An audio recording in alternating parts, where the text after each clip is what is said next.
하나님께서 우리에게 말씀을 보내어 주시고 그 말씀을 통해서 하나님을 더 알아갈 수 있도록 하나님 저희들을 그렇게 인도해 주시니 감사합니다. 이 시간 그 말씀들을 더 배우고 상고하는 시간입니다. 하나님께서 성령으로 충만하게 해주시고 하나님 아버지 말씀을 믿음대로 받아들이는 성숙한 저희들 될 수 있도록 하나님 인도해 주시기를 기도하고 예수님의 이름으로 기도합니다. 아멘. 자, 우리가 지난주에 이제 그 로마서에 대해서 우리가 같이 나누게 되었습니다.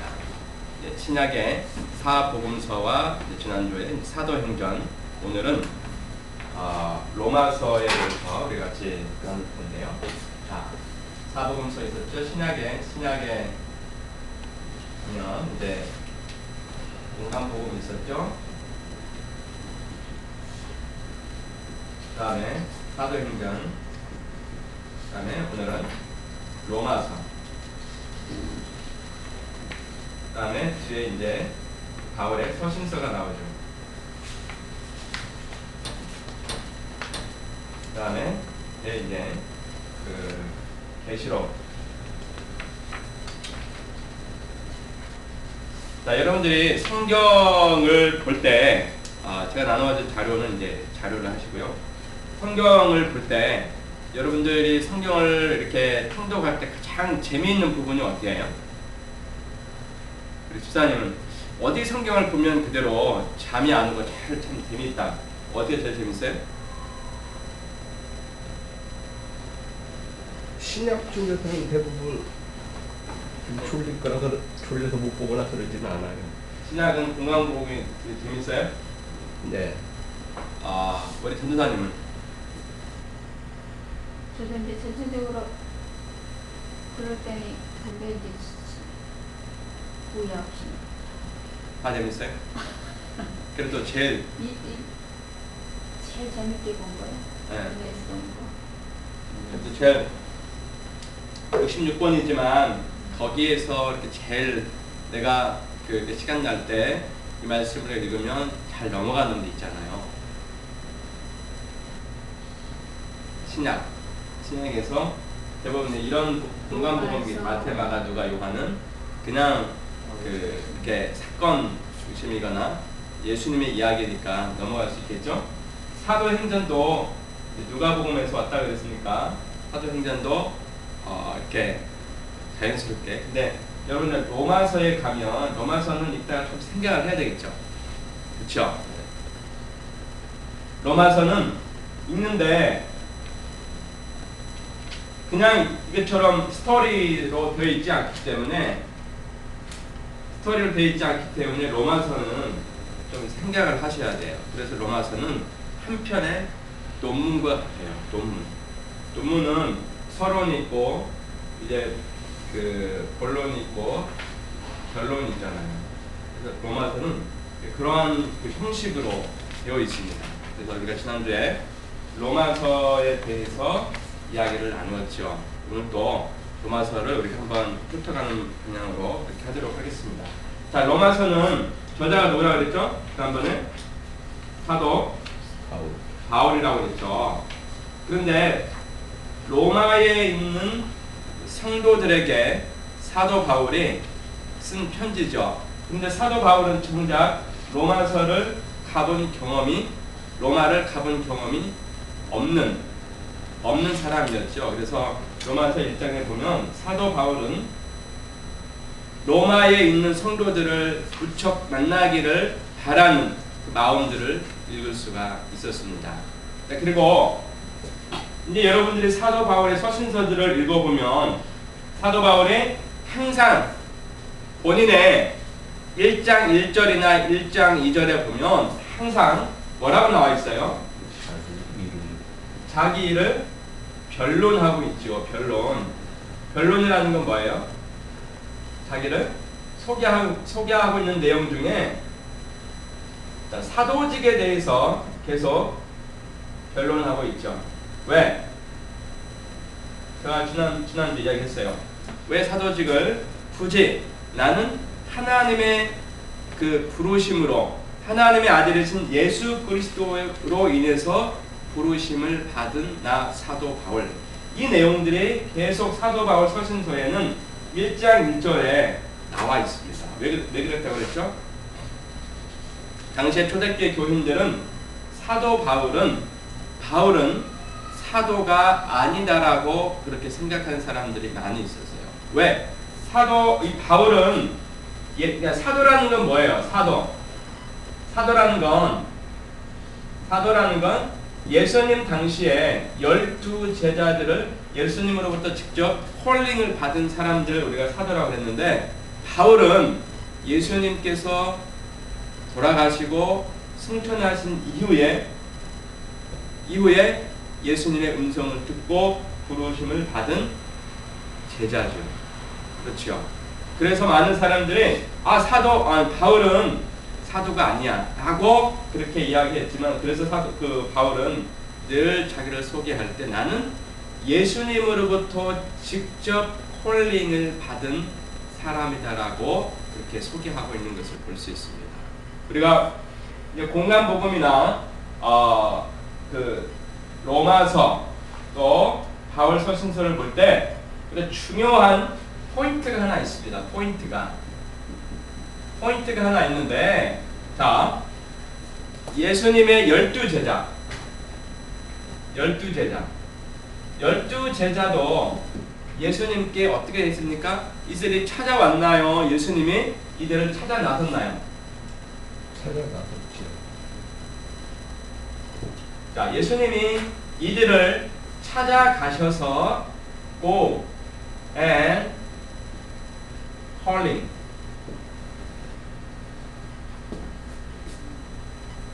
부르셨죠. 예수님이 가셔서 나를 따라오너라, 그리고 부르신 것을 볼 수 있습니다. 그리고 바울도 예수님께서 직접 부르신 것을 볼 수 있습니다. 이걸 가르쳐서 우리가 이제 콜링이라고 이야기하고, 지난주에 제가 콜링 이야기했죠. 낚싯바늘이 이렇게 있으면 여기 이제 후크가 이렇게 있잖아요. 후크가 왜 있죠? 낚싯바늘이 이렇게 생겼나요? 이렇게 생겼나요? 반대로 생겼죠? 낚싯바늘이 이렇게 해서 이렇게 후크가 있잖아요. 이건 뭐예요? 고기가 딱 물면 빠져나가지 못하도록 되어 있죠. 이걸 가르쳐서 이제 원래 콜링의 의미가 있거든요. 예수님이 12제자뿐만이 아니라 하나님의 일을 하는 사역자들을 그렇게 낚싯바늘로 꿰었다. 도망갈 수 있어요? 없죠. 자, 여기에서 하나님은 이렇게 목회를 하는 사람들만 부르신 것이 아니라 우리 모두를 다 부르셨죠. 목회를 하는 사람들은 특별히 말씀 사역자로 부르셨고, 우리 교회에 나오시는 우리 성도님들은 나름대로 그 분야에서 각자의 콜링이 있죠. 그렇죠. 그래요, 안 그래요? 목사님들만 콜링을 받았나요? 많은 사람이 그렇게 이야기하는데 그게 아니에요. 그렇죠. 지금은 각 분야에서, 각 직업에서, 각 가정에서 예수님의 제자로, 저와 여러분들은 부르심이 이렇게 있다면,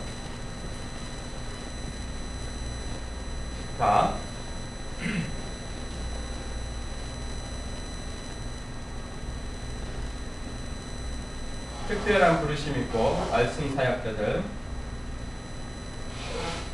그 다음에 일반적인 부르심.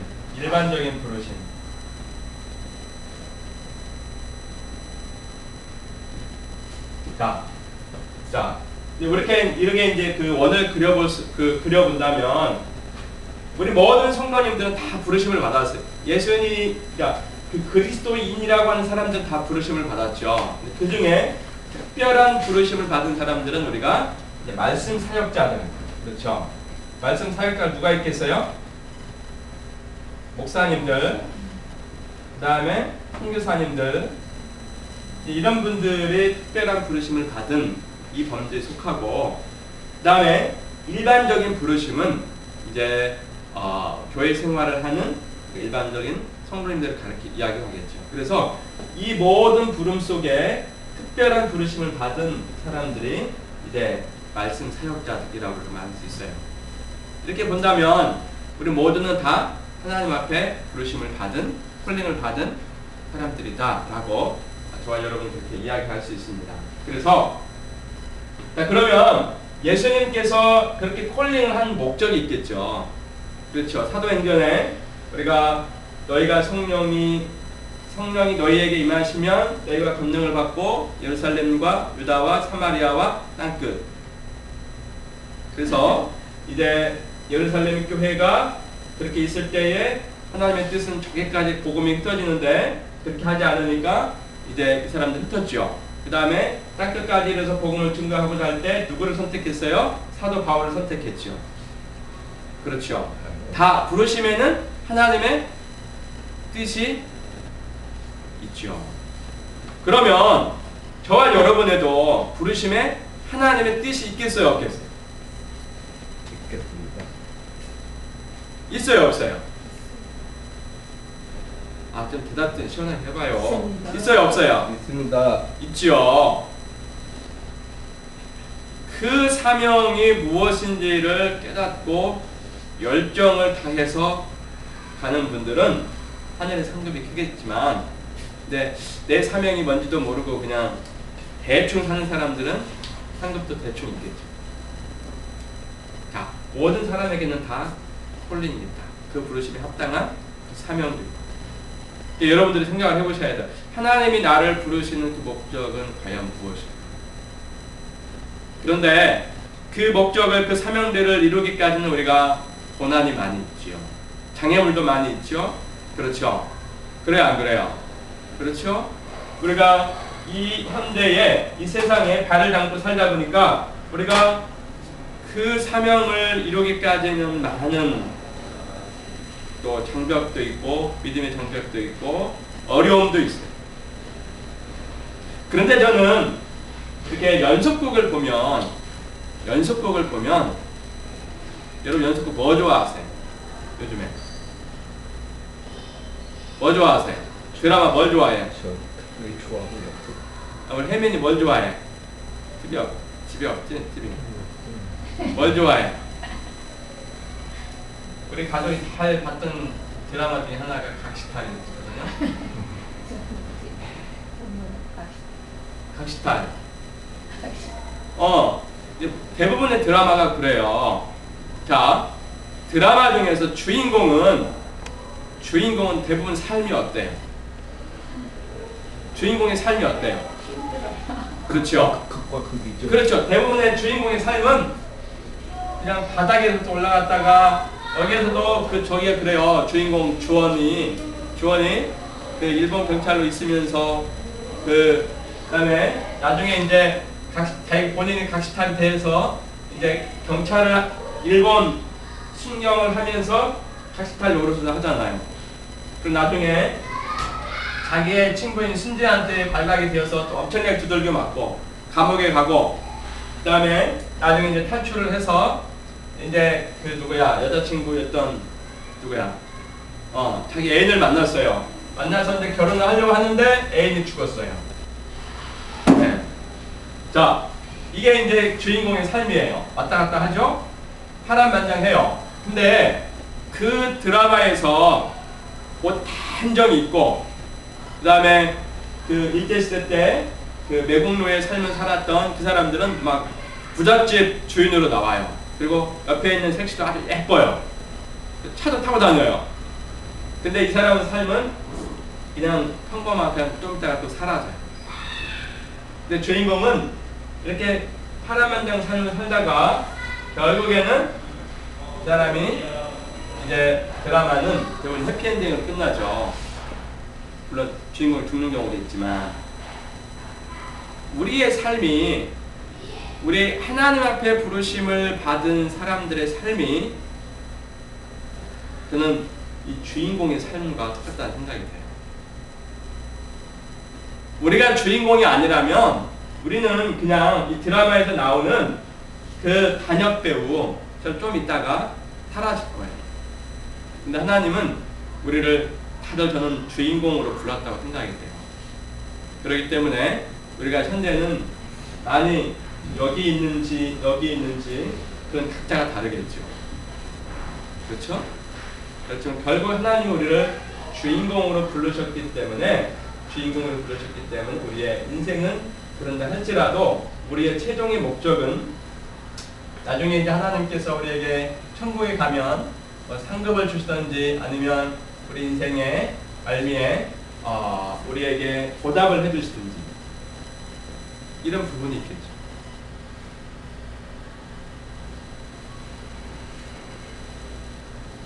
여러분들은 주인공의 삶이라 이 말이죠. 단역 배우가 아니라 주인공의 삶이다. 여러분 동의하십니까? 나는 혜민이 주인공이야. 알았지? 우리는 단역 배우가 아니야. 자, 그런 의미에서 이제 로마서를 우리가 보면, 자, 로마서는 우리에게 굉장한 생각을 해야 되고 또 논리 정연하고 논리가 포함이 되어 있기 때문에 이해하기가 조금은 어렵지만 그러나 로마서만큼 우리를 감동시키는 책이 없습니다. 마틴 루터가 그랬죠. 성 어거스틴이 그랬죠. 성 어거스틴은 굉장히 젊었을 때 타락한 사람이었어요. 그런데 어느 날 어린아이들이 밖에서 놀고 있는데 어린아이들의 음성 속에 책을 펼쳐서 봐라 그 음성이 들린 거예요.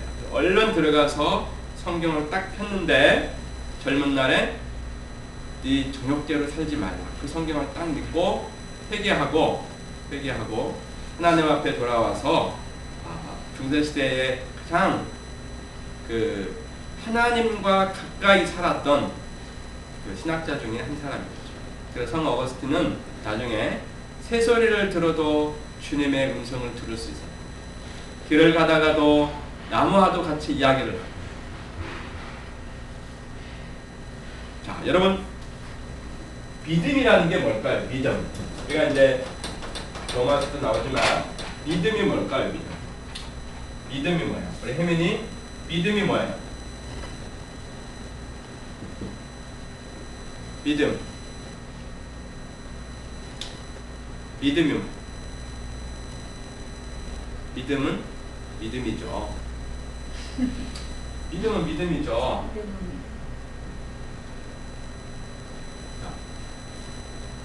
믿음은 우리가 알고는 있지만 이걸 자세히 설명하기 좀 뭐하죠. 믿음은 우리가 신앙생활 하면서 믿음은 단순히 천국 가기 위한 하나의 길이다.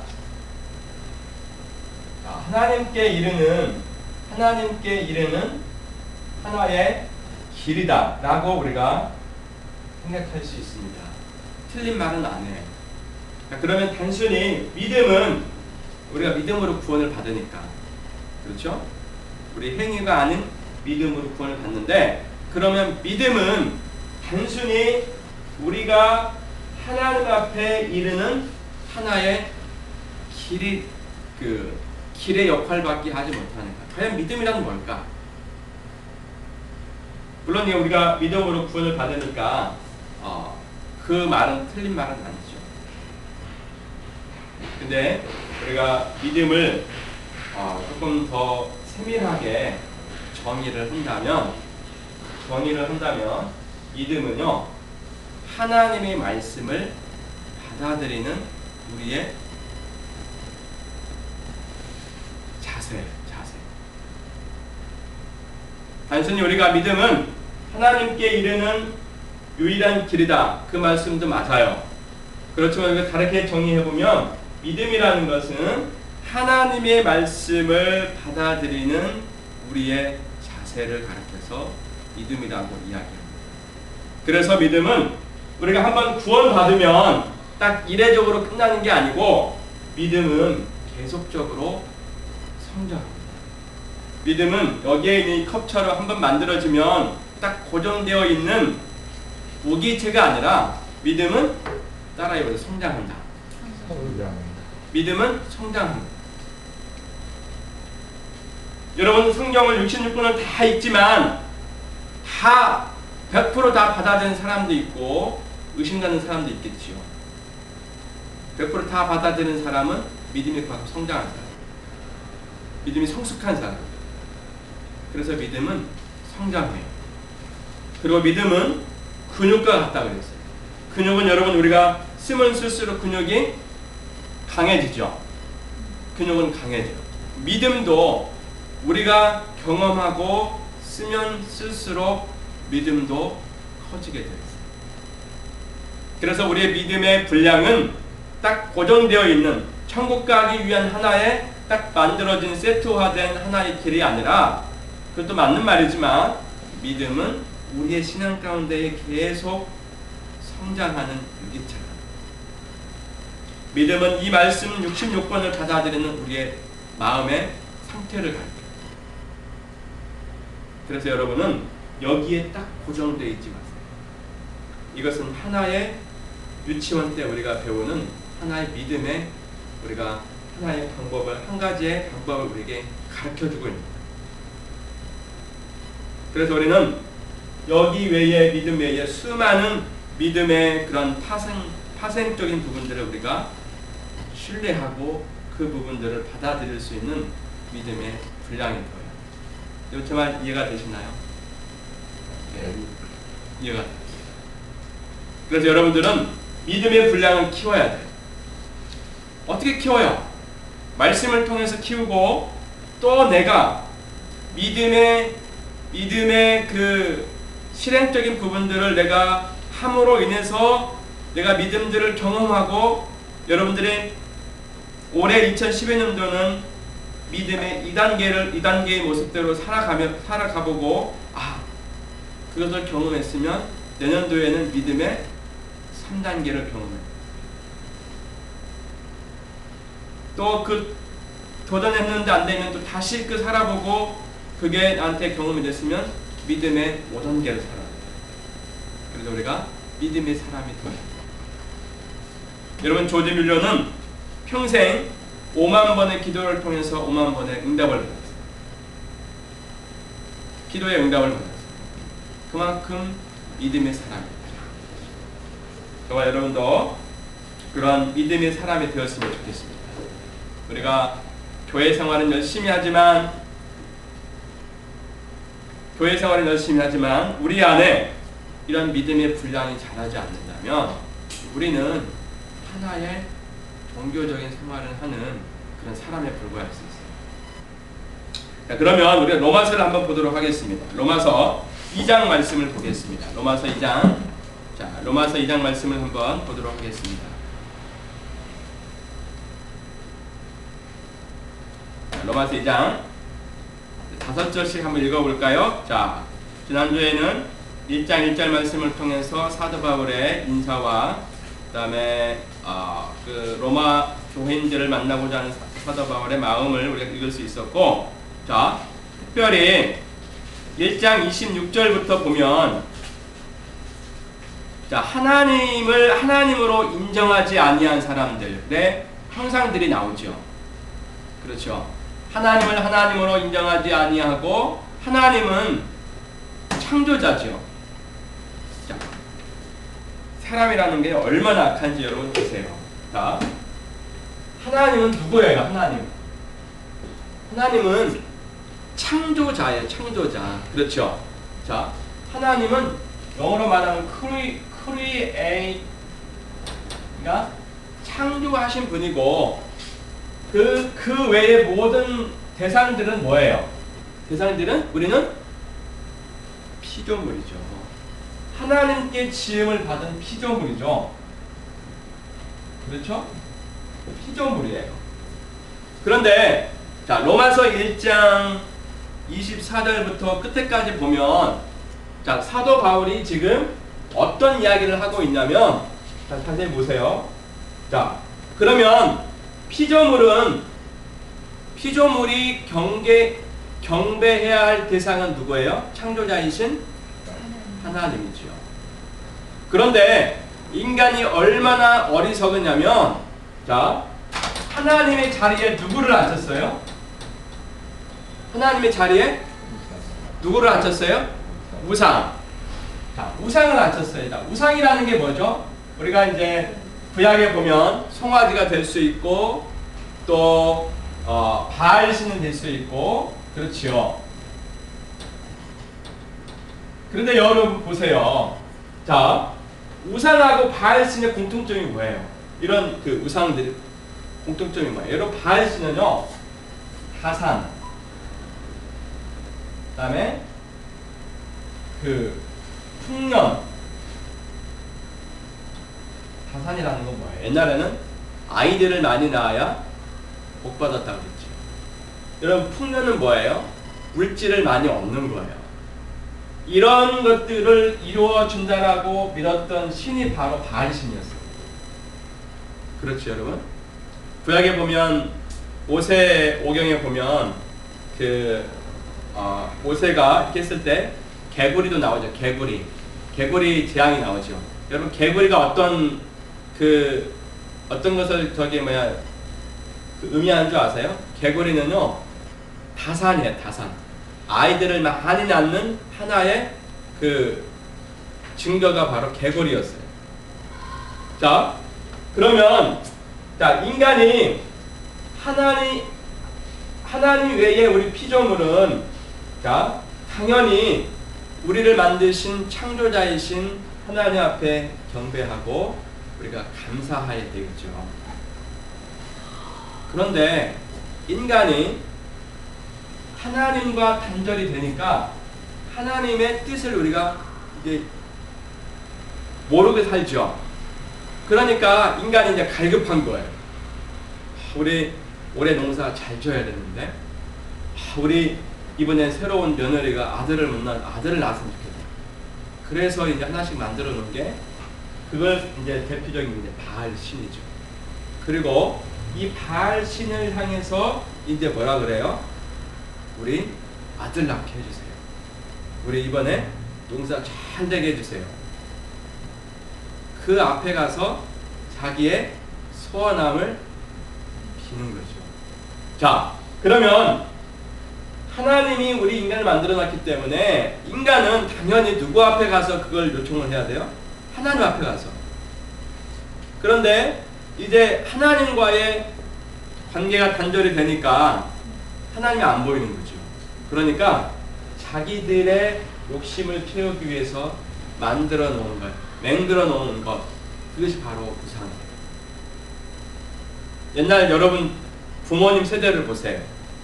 여러분 부모님 세대에는 동네마다 뭐가 있어요? 삼실령, 그다음에 동네 어귀에 뭐 이렇게 하나 만들어 놓고 뭐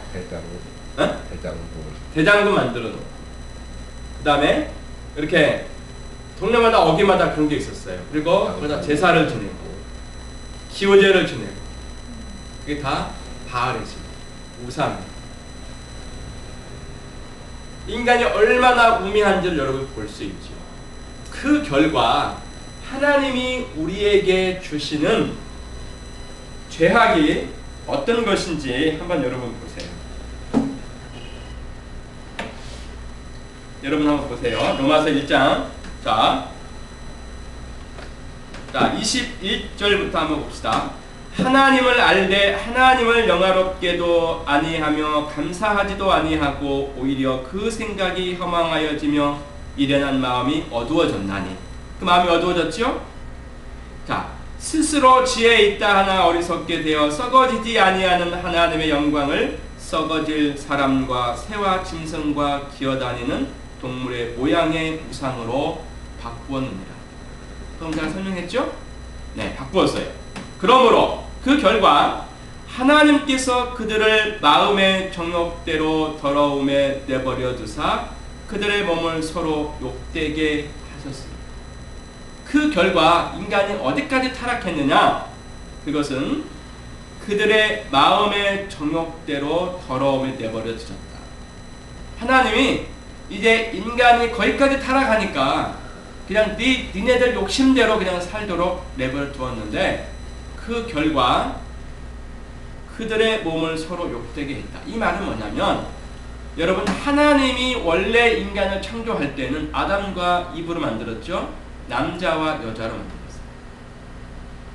그리고 아담과 이브, 남자와 여자가 만나서 가정을 이루어서 그 부분을 통해서 이제 생육하고 번성하는 하나님의 계획이 이루어지는 거죠.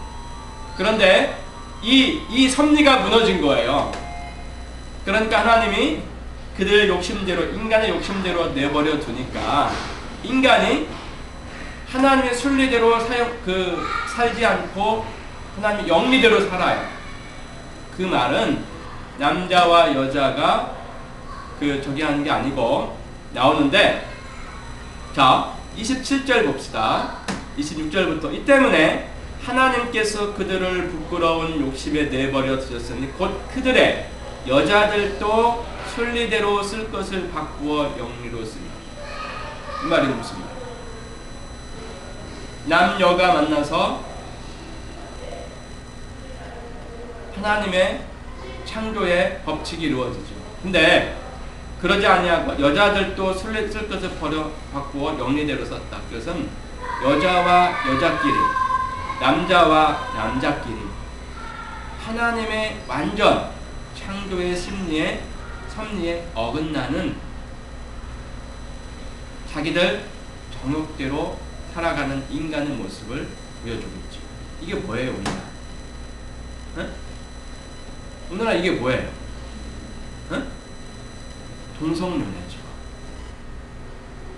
그 결과 아마 동성연애가 지금도 있지만 과거에도, 구약시대에도 있는 걸 볼 수 있죠. 자 27절 봅시다. 그와 같이 남자들도 순리대로 여자 쓰기를 버리고 서로 향하여 음욕이 부릴 듯하며. 서로 향하여 음욕이 부릴 듯한다. 남자와 남자. 자, 남자가 남자와 더불어 부끄러운 일을 행하여 그들의 그릇 때문에 상당한 보험을 그들을 자신이 받았느니라. 그리고 또한 그들이 마음에 그런 아이 사람들이 하나님의 창조의 섭리 어느 사람들이 마음에 하나님 두기를 좋아하겠어요? 당연히 싫어하겠지요. 하나님 두기를 싫어하며 하나님께서 그들을 그 상실한 마음대로 내버려 두사 합당하지 못한 일을 하게 하셨으니. 그래서 우리 인간에게 결국에 주어진 것은 불의와 추악과 탐욕과 악의와 시기와 살인과 분쟁과 악독, 수근수근 비방하는 능욕, 교만, 자랑, 부모를 거역, 우매하고 무정한 자고 무자비한 자, 인간에게 주어진 죄악의 결과죠. 자, 그들이 이같이 행하는 일을 행하는 자는 사형에 해당한다고 하나님께서 정하심을 알고도 자기들 행할 뿐만이 아니라 또한 그런 일을 행하는 자들을 옳다 하느니라. 자기들 뿐만이 아니라 이런 일들을 다른 사람들에게 전파하고 있다는 거죠. 여러분, 이런 일들이 지금 세계 곳곳에 일어나고 있어요? 안 일어나고 있어요? 일어나고 있죠. 특히 기독교 국가인 어디에서 많이 일어나고 있어요? 미국에서 많이 일어나고 있어요. 그뿐만 아니라 한국에서도 이런 일들이 지금 일어나고 있죠. 동성연애 영화도 나오고 있어요. 지난번에 드라마도 나왔다고 해요. 여러분, 동성연애를 통해서 우리 인류에 심각한 병이 생겼는 게 뭐예요? 에이즈죠. 에이즈. 에이즈가 뭐야? 이제 죽었구나. 그게 에이즈예요. 에이즈는 걸리면 죽잖아요. 지금도 아직 약이 안 만들어졌죠? 나왔나요, 약이? 네. 나왔어요? 에이즈 걸린 사람들 살아요? 근데 에이즈로 죽는 게 아니고요. 면역력을 떨어뜨려서 다른 병으로 인한 죽게. 그러니까 그래요. 다른 병은 안 걸리게 막아주는 약이 나오기는 나왔는데 효과가 그렇게 탁월하지는 않은 것 같아요. 네, 여러분, 하나님을 거역하고 하나님의 섭리를 바꾸어 영리로 쓰는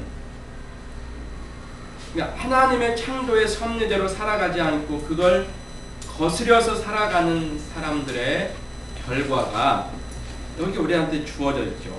시기와 악독과 살인과 여러분 이게 우리 인간의 종말입니다. 여러분 인간이기 때문에 죄인인 거예요. 우리는 죄를 지을 수밖에 없는 죄인이에요. 의인은 없나니 하나도 없다. 로마서에 나와 있죠. 그게 우리 인간이에요. 왜? 하나님을 이 창조자이신 하나님 대신에 하나님을 밑으로 내리고 우리가 우리의 욕심대로 우리의 이러한 그 욕심 때문에 물질의 욕심 때문에 이렇게 하나님 대신에 이런 우상을 섬겼기 때문에 인간에게 주어진 결과는 바로 이런 거예요. 로마서 우리에게 확실히 말했으면 좋겠어요. 여러분 더 무서운 것은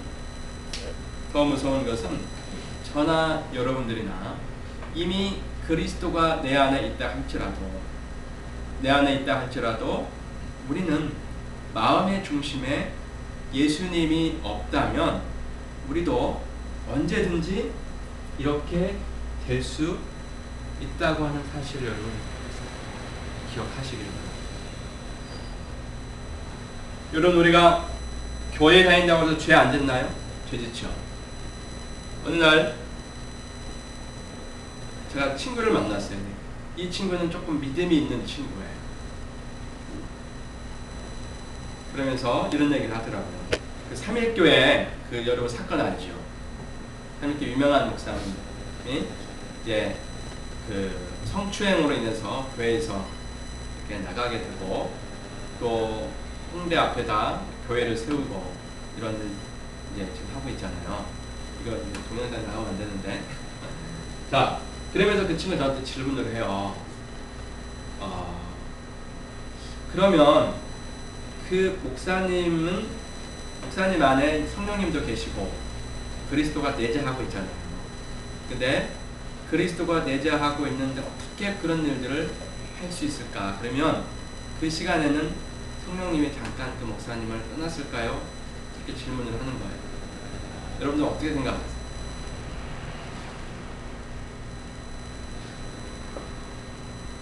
어떻게 생각하세요? 성님 잠깐 떠나셨나요? 눈을 감고 계셨을까?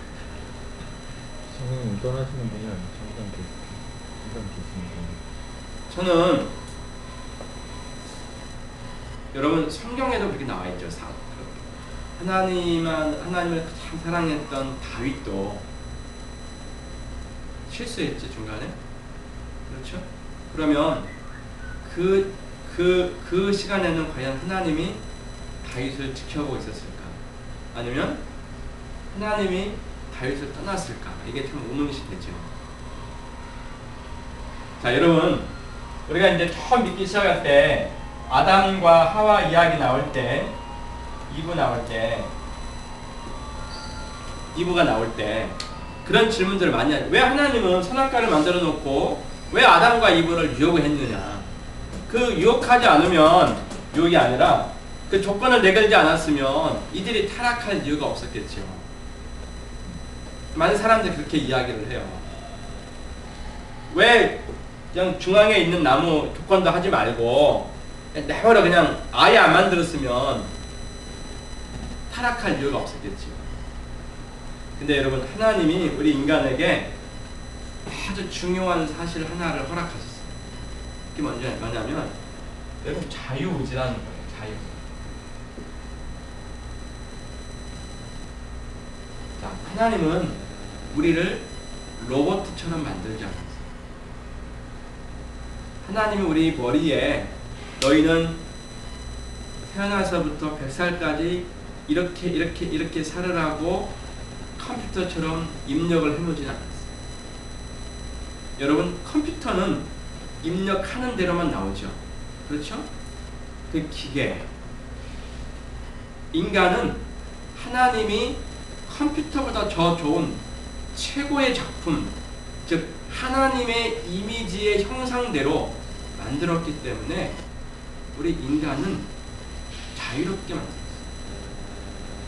우리가 의지를 통해서 선을 선택할 수 있고 악을 선택할 수 있는 자유권이 우리에게 있는 거예요.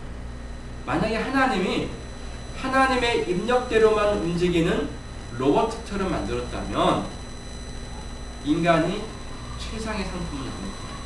그런데 하나님은 우리 인간을 더 최상품으로 만드시기 위해서 우리에게 자유의지를 주셨어요. 그게 뭐냐면 너희가 선택할 수 있는 선택권을 우리에게 주십니다. 근데 아담과 이브는 선택할 때 유혹에 넘어가는 걸 선택했죠. 그리고 우리 안에 성령님이 계시지만 마음의 중심에 과연 누가 있느냐? 이건 우리가 선택할 수 있어요. 그렇죠? 자, 내 마음속에 예수님이 즉 내 안에 계시는 이 성령님이 계시지만 내 마음의 정작 중심에 성령님이 계시느냐 안 계시냐는 누가 선택할 수 있다고요? 저와 여러분이 선택할 수 있다. 그러면 그 목사님이 그 순간에는 뭘 선택했어요? 그렇죠. 그래서 우리는 항상 이렇게 될 수 있는 위험 요소가 누구나가 다 존재하고 있다. 그래서 우리는 순간순간 성령님이 내 마음의 중심에 계시도록 늘 우리가 지난번에 전도 훈련할 때 배웠죠. 영혼의 호흡을 해야 된다. 뭘 해야 된다고요? 따라해 보세요. 영혼의 호흡. 영혼의 호흡. 영혼의 호흡의 내심은 뭐예요?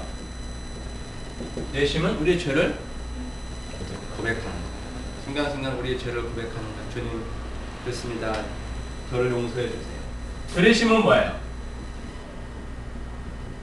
자, 우리의 죄를 둘이 내셨으면 고백했으면 이제는 우리가 뭘 해야 되겠어요? 성령님 내 마음의 왕좌를 취하여 주시기를 기도합니다. 다시 한번 주님 앞에 나는 내려오고 내 마음의 중심에 주님이 자정해 주시기를 다시 한번 기도합니다. 그렇게 기도했다면 그것을 믿음으로 받아들이라는 거죠. 그게 바로 영혼의 호흡이죠. 저와 여러분은 언제든지 그 목사님처럼 이렇게 될 수도 있고 그 목사님처럼 될 수 있는 여지가 우리 안에 있다. 어느 때 성령님이 내 마음의 중심에 계시지 않습니다. 그래서 우리는 항상 깨어서 기도해야 될 필요가 있습니다. 여러분, 그 하나님을 사랑했던 다윗도 순간에 그 육신의 정욕의 눈이 멀어서 하나님의 눈길을 피했던 걸 볼 수 있죠. 여러분, 저와 여러분이 다윗만큼 하나님을 사랑할 수 있나요? 저는 제 자신을 볼 때 10분의 1도 못 따라가는 것 같아요. 여러분, 그렇게 예수님 따라가겠다라고 했던 베드로, 이런 베드로만큼 우리가 예수님을 사랑할 수 있나요? 못할 것 같아요. 저는 10분의 1도 안 할 거예요. 저와 여러분은 늘 하나님, 저에게 자비를 베풀어 주십시오. 그리고 늘 내 마음의 중심에 성령님이 자정하기를 다시 한번 이렇게 여러분 기도하죠. 다 동의하시나요? 같이 한번 기도하겠습니다. 같이 한번 기도했으면 좋겠습니다. 하나님, 그렇습니다.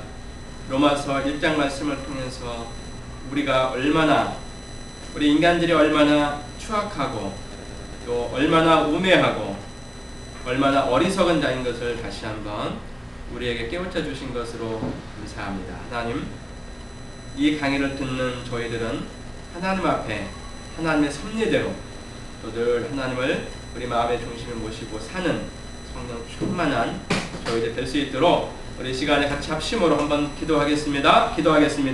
살아계신 하나님,